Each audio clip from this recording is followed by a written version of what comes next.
আজকে রবিবার, সাধারণত ওপিডি বন্ধ আছে, কিন্তু তারপরে আমাদের আসতে হলো এমার্জেন্সিতে পিএস বিল্ডিংয়ে। কারণ একটাই, ডক্টর ফোন করছিল, সেই সূত্রে আসা।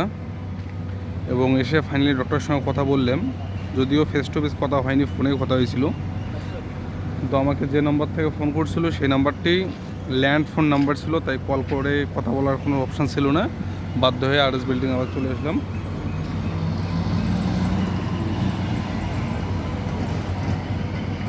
এই হলো বিষয়। তখন আমরা গাড়ির জন্য অপেক্ষা করছি, র্যাপিডিতে বুক করলাম, তো র্যাপিডি চলে আসবে। শরীরের অবস্থা বেশি একটা ভালো লাগছে না, তারপরেও আল্লাহর লাখো কোটি শুকরিয়া, আল্লাহ আমাকে আসার তৌফিক দান করছে। আল্লাহুম্মা আমিন।